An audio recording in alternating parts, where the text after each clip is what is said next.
Hello and welcome to another episode of the Socialistics podcast. This is Jason Yormark, your friendly neighborhood social media agency owner, and I'm excited with our guest today. Her name is Sarah St. John from PodSeam.com. We're going to talk all things podcasting. Sarah, welcome to the show. Well, thanks so much for having me. I appreciate it. Absolutely. So let's just kind of jump right in, like I do with all of our guests. Tell me a little bit about your background, what you've done, where you're at, and where you're headed, all that good stuff. Awesome. Cool. So I started my entrepreneurial journey back in 2008. I had 6 different jobs that year, not at the same time, but throughout the course of the year, and realized that working for other people just wasn't my thing. And so I started a photography business because I like doing photography, but I realized I didn't really like taking photos of people, just like landscapes, architecture, animals, but it was more the issue of the expense to maintain equipment and everything. So I was like, well, maybe I'll switch to an online business model because there wouldn't be as much overhead, but I wasn't sure what I wanted to do. So I tried a bunch of different things like drop shipping, affiliate marketing, blogging, all of that. And it was during that process that I discovered all these free or really affordable tools, resources, and software you can use to run a business on a budget. So I decided to write a book called Frugalpreneur that kind of goes over all the different types of online business models and how to run them on a budget. And while I was writing that book, I decided, I should launch a podcast as well, also called Frugalpreneur, to help market the book. So it was only going to be like 10 episodes or something, just to kind of coincide with the book. But I got more leverage and traction with the podcast than the book. And I love the connections I was making and networking and all that. So I decided to keep the podcast going, and I've been doing that for a couple years now. I'm like 80 something episodes in, and I've been producing my own podcast.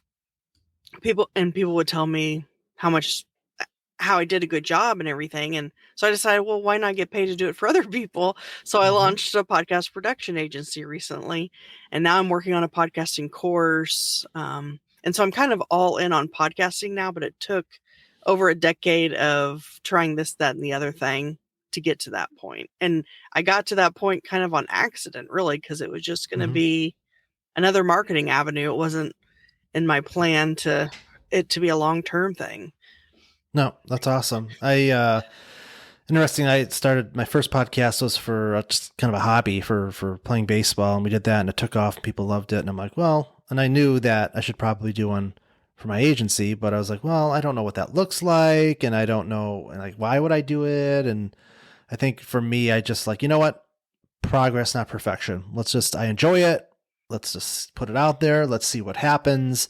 And just has been consistent with that, and growing an audience, and still kind of figuring out what the end result or the goal is. But I think ultimately for me, it's just been it's kind of therapeutic. It's therapeutic because I can talk through what we're experiencing as an agency, and then also especially in the current environment, it's really one of the few ways to connect with people and have meaningful conversations. So I think right now that's all I care that it is. What it'll be, a year from now, who knows? But on that note, what, in your opinion, like if I'm an agency or I'm somebody that's thinking about starting an agency and I love the idea of podcasting, what are some of the things somebody that's just starting out, what do they need to be thinking about to best kind of prepare themselves for the responsibility of doing it and doing it well? Like, what are some of the things to be thinking about and setting yourself up for success? For an agency or for a podcast? For a podcast. Okay. Yeah. So I think the first thing people need to keep in mind is that you don't have to start out with a bunch of really expensive equipment. I think that kind of hinders people or keeps them back from actually launching because they're thinking of radio broadcasting studios. But I mean, my whole setup was under $100. Yeah, me too. Yeah, I have the ATR 2100, which was like $60 or $80, and then it's a USB mic you plug right into your computer, and there's plenty of free software out there. So I would recommend, starting out that way because first of all, you don't even know if you're going to stick with it. So why spend $5,000 on, all this other stuff? And then, you can of course, upgrade as you go along if you'd like. The other thing is, I think it isn't the recording that people have a problem with. It's all the post production, and Yeah. that's in part why I decided to launch the podcast production agency, because there's so much pod fading happening where like someone will start a podcast, get Yeah. 7 to 10 episodes in on average, and they didn't realize how much time and even technical skills on a certain level that it takes to edit, produce, and then to do the social media, the blog posts, the Mm-hmm. graphics, the audiograms, all that stuff to promote it. And so basically that's what our agency does, is just do all the back end stuff, post production. So that's another thing to keep in mind. Let's see what else. You need to niche down, like not be some broad. I mean, there's some people who can get away with having a podcast that talks about anything and everything. Yeah. But for the average person, they need to niche down to something very specific. Like my podcast is called Frugalpreneur, which, yes, it's about entrepreneurship, but on a budget. So that's like Mm-hmm. how niche down it is. And of course, yours is about social media and all of that. And so, and then, definitely think about what you name it. Like, I love how the name of yours is like basically the same name as your company, which Yeah. definitely helps with branding. Whereas mine, of course, I didn't have the podcast production agency when I started the podcast, but Yeah. so I'm kind of thinking that through now, like, how do I make that connection? But so yeah, naming is important. The show art is important. A lot of people think that they could name their show with just their name. And I think it's good to have like a name and then say with so and so, whatever your name is. But to name the show after yourself, if you're not, I mean, if you're Oprah, that's fine. But but for the average person, it doesn't make sense because people aren't going to know who you are. And there's Yeah. like, what gives them reason to check out your podcast if it's just your name and they don't know who you are? You have to have a name that kind of tells you what it's going to be about. Yeah. That's a good point. That again, it goes back to a lot when we talk to our clients. Is like, what are your goals and objectives? Like, what do you want to accomplish with it? Who is it that you're wanting to reach, and what is it that you're going to be talking about? And that 9 times out of 10, that should lead you to some sort of concept or name that makes sense. But yeah, I think it's just a matter of setting goals and objectives and who you're trying to reach can kind of help you get there. Mm-hmm. Yeah, definitely. And yeah, there's so many things to kind of keep in mind when starting a podcast, but I would say those are definitely some of the beginning things you should be thinking about. Yeah.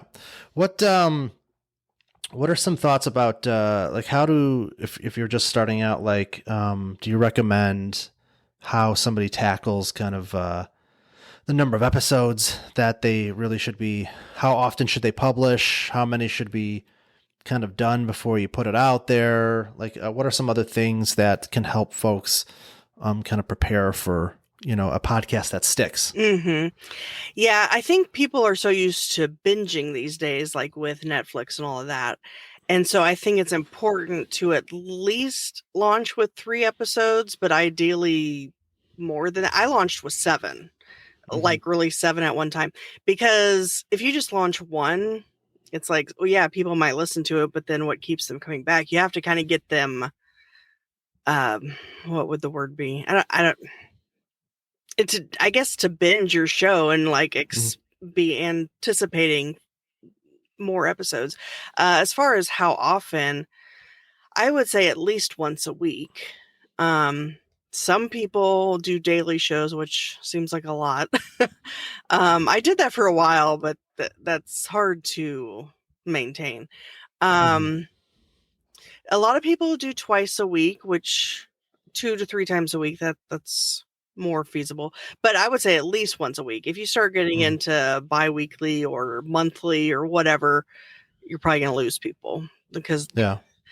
so It's interesting.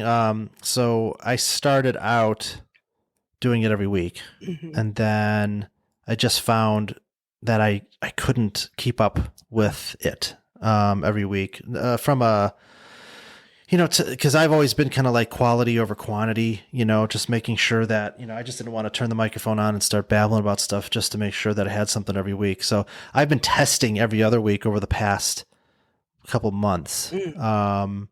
I don't know. It's interesting. Podcast consumption is so fascinating to me, especially right now, because right now, I mean, there's so many people that aren't commuting to work, so you're missing that dynamic. You still have a lot of people that aren't in gyms yet, so you're missing that dynamic. So I would argue that those are two of the probably most, that's the most likely scenario where people are consuming a lot of that. So in my mind, I'm thinking, well, how are people listening to podcasts now? It's probably a little bit more casual, but it's still blowing up.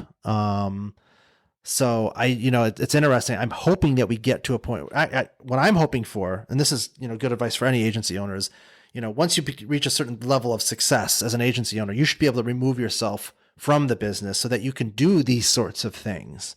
So I always say progress, not perfection. If you can get out there and stay consistent and do it at least, once a month or twice a month, just to kind of get good at it and get comfortable with the process.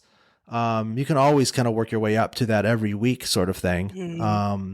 And the other part too is just finding interesting guests. I think and actually that's a good question for me to ask you is, what are some good tools, strategies for folks to find a good flow of guests for their show? Yeah, and to your point that you just mentioned, getting progress. I like that quote. You should put it on a shirt or something. Progress I don't over think I invented that. I'm sure I stole it. I'm sure I stole it. But yeah, so I mean, even if you can only start out with an episode every other week, just to get started.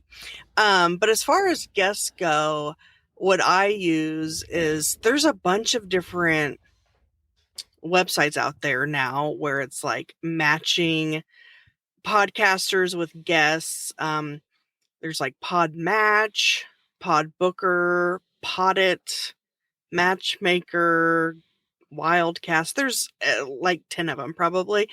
And a lot of them have a free plan, and I'm just on the free plan on all of them. And yeah, you can basically, you have a profile up. Like if you're a host, a podcast host, you'll have your podcast and well, it depends on what platform, but some of them let you, put up some episodes or, and then you can have a guest profile or even both. I have both on most of them. Where, like the different bullet points for things you can talk about and things like that. And so that's a really easy way and affordable, free to find guests or to even find podcasts to be a guest on, because even if you have your own podcast, I recommend still guesting on other shows, because then you're getting access to their audience that maybe they would have never heard of you otherwise. So, and like what we're doing is actually what I would call a pod swap, where we're on each other's shows, which to me is the best of both worlds. So yeah. And I agree.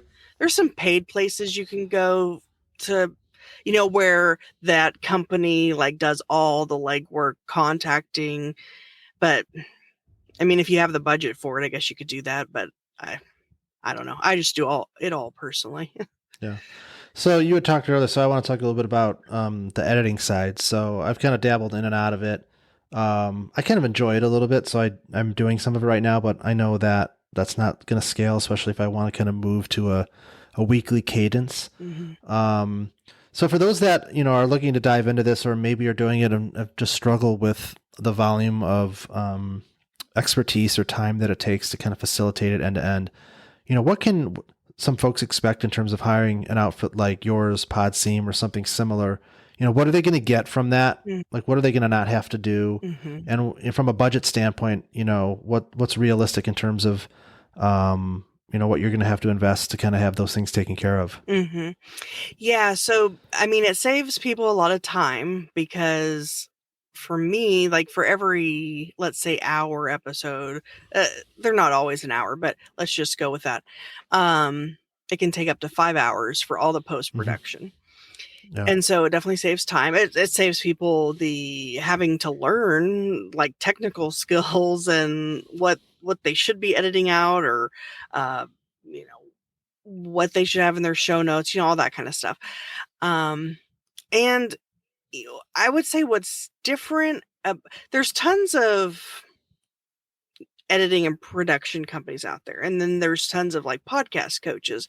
Well, what I'm doing is combining the two, where if you become a client and I'm doing your podcast and all that, which includes like the editing, producing, the mixing, mastering, all that, plus audiograms, show notes, transcriptions, just all of that stuff.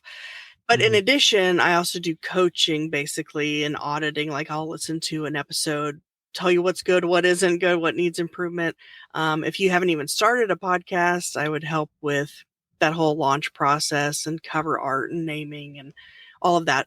So I think that's how I stand out more, is by offering kind of everything under one umbrella instead of having to go to two different places. As far as pricing, I'm starting at, it's $9.97 a month. That's my starting. The prices may raise as I get more and more clients. But I have two packages. One is audio only, which that's $9.97, and then audio and video, which is $14.97. And how many episodes a month does that cover? 4, unless it happens to be a month where there's 5 weeks, then that extra one just gets thrown in for free. Gotcha. And also include a website as well. And yeah, just I have like a full breakdown of like what all is included on the website. Yeah. Gotcha. Okay. So a couple more questions. One that I like to ask everybody, and we'll make it maybe podcast themed here, if that comes to mind. What's your favorite app, website, gadget, book, something that comes to mind that you've really enjoyed or use exhaustively lately? Oh, okay. So for books, I love Russell Brunson's books. I don't know if you've read them, but it's like .com secrets, expert secrets, and traffic secrets. They're jam-packed. I love those books. I think I've read each of them twice now. Let's see. For podcasts, I listen to Entrepreneurs on Fire, John Lee Dumas, Smart Passive Income with Pat Flynn, Hustle and Flowchart. It's a couple of guys that host that show. Those are the main podcasts I listen to regularly. Yeah. Oh, and Dan Henry. I don't know if you're familiar with him. He's like a big ClickFunnels guy. Got it. Yeah. Let's see. As far as apps and all of that, I mean, actually on my website, my personal website, I have at the top, which the website is thesarahstjohn.com. At the top, there's a tab that says 27 tools I use. And okay. Yeah, awesome. That lists like everything I use and recommend. And a lot of them are free and others are, really cheap. Yeah. But yeah, so that, good.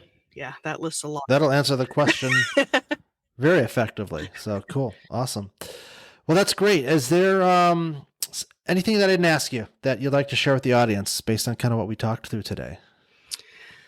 Well, a couple things I just like to, I guess, mention to people is that I think entrepreneurs, I know this is something I've struggled with, and I think entrepreneurs in general, with shiny object syndrome, and where you might get started on something and then you think of or hear about something else and you're like, ooh, I gotta try that. And you end up with your hands in like 10 different things at one time. And I did that, years ago. And, but that, I mean, because then you can only dedicate so much time, attention, and money to each thing. Whereas if you focus on one thing, then you can, 100% on that. So trying to recognize when you develop shiny object syndrome and try to overcome that and, focus on one thing. Another thing I would say is that another thing I've struggled with is spending so much time learning, but not implementing.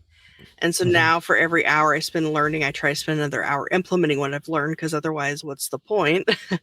And so, and it's important to learn through courses and podcasts and books and all that, but you need to implement what you're learning too. So those are just two pieces of advice of things I've struggled with and things to kind of look out for as someone starting their journey.